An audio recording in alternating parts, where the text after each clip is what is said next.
ইসলাম সহজ সরল এক জীবন বিধান। ইসলাম এমন এক জীবন ব্যবস্থা যার মধ্যে কোনো জটিলতা নেই।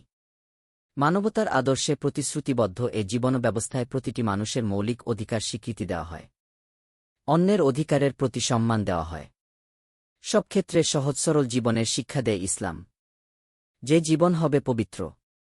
রসূল সাল্লাল্লাহু আলাইহি ওয়াসাল্লামকে এক্ষেত্রে আদর্শ হিসেবে অনুসরণ করতে হবে।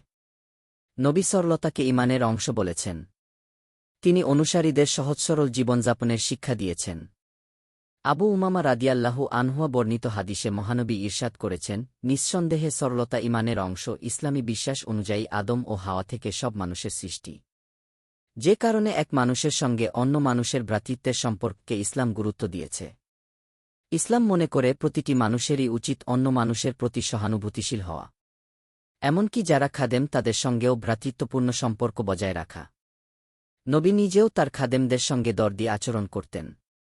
আবু হুরায়রা রাদিয়াল্লাহু আনহু বলেন, নবী বলেছেন, যে ব্যক্তি নিজের খাদেমকে সঙ্গে নিয়ে আহার করে, গাধার পিঠে আরোহণ করে, বাজারে যায় এবং বাঁধে ও তার দুধ দহন করে সে অহংকারী নয়। ইসলাম প্রতিটি মানুষকে স্বাবলম্বী হওয়ার তাগিদ দিয়েছে।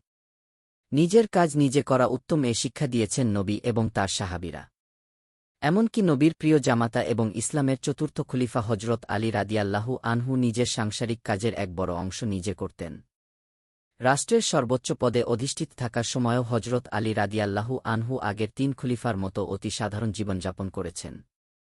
সালেহ রাদিয়াল্লাহু আনহু এর দাদি বলেন, আমি দেখলাম আলী এক দিরহামের বিনিময়ে কিছু খেজুর কিনলেন এবং তা চাদরে পেঁচিয়ে নিজেই বহন করে নিয়ে যাচ্ছেন।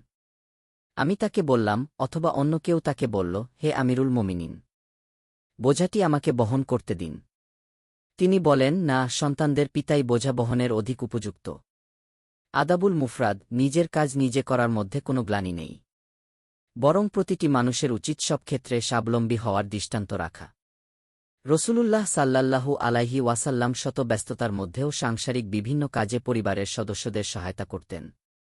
তিনি নিজে ব্যবসা করতেন। সামাজিক কাজেও কায়িক শ্রম দিয়েছেন। লেখক, ইসলাম বিষয়ক গবেষক। দিন প্রচারের উদ্দেশ্যে ভিডিওটি শেয়ার করুন। লাইক, কমেন্ট, ফলো এবং চ্যানেলটি সাবস্ক্রাইব করে পাশে থাকবেন।